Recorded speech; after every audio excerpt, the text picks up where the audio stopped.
qancha olimi bo'lgan ayollarni ko'rganimizda, xuddi bizga o'xshab uyda ayol, eriga xotin, qaynonasiga kelin, bolasiga ona, yana u bitta ayol nechta odamni rolini o'ynaydi. Nechta odamni. Qaynigachilariga kelin, qaynsinglarga kenayi, o'vsinlariga o'vsin, qancha ishni bajarish kerak. Mana shuncha ish ichida u nima qildi? U olima bo'lib ketgan ayollar. Harakat qildi. Voy, meni ilmimga sharoit qilib berishmayapti. Hech kim ilmiga sharoit qilib bermaydi. U jannatingiz o'zingizga kerak. Qabrda yotishingiz o'zingizga kerak. Siz uchun birov kelib savolingizga javob berib ketmaydi. Shuning uchun biz nima qilishimiz kerak? Bu demak nafl ibodatlar Alloh taolo maqtagani nafl ibodatdan. Qaysidir bandam nafl ibodatlar qilsa, men uni ko'radigan ko'zga aylanaman. Farz qiladi-da, farzdan keyin u nafllarni ham qiladi. U unaqa bandani Alloh taolo maqtagan. Mana ko'radigan ko'zga aylanaman, yuradigan oyog'iga aylanaman debdi Alloh taolo. Mana endi ilmni bu yerda nima deyapti? Mana shu nafldan ko'ra afzal deyapti.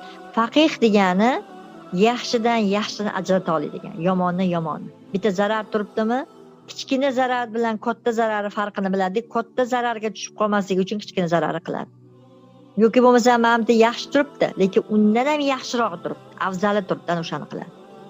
Mana o'shaning uchun ilmga harakat qilgan, mana qancha olimlarni ko'rganmiz. O'zimizdan yurtdan olima bo'lgan, mana arabiy kitoblarga tushgan, kitoblar o'qigan, qancha darslar bergan, qancha ayollarga. Nima qilib? Ularni bitta uyga olib kirib qo'yib, mayli siz olim bilan bo'lishingiz kerak. Ovqat ham qilmang, kiram yuvmang, o'tiring deyishdimi? Yo'q, ayni qiyin ishlarni o'shalar qildi. Qozonda suv isitib, yuvib, kirlar yuvib, nechta mehmonlarni kutib, ularga kelgan mehmonlarni xo'jayinlar, ilm ahli, ularga odam ko'p keladi, ularga ovqat qilib kirgizgan, mehnat qilgan, yana bola chaqalarga qaragan, qaynonaga qaragan, uy ishlarini qilgan.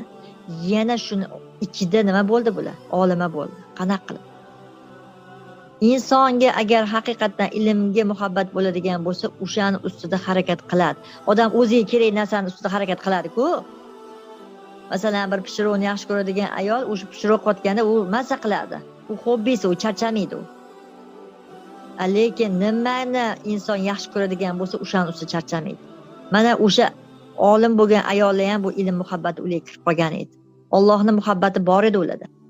O'shaning uchun ular mana bu uydagi narsalarni malollanmasdan qildi ular. Qilsa Alloh uchun qilib ketaverdi. Voy, dod, menga sharoit qilib bermayapti, menga bir anaqa qilib bermayapti deyilmagan. Mana hozir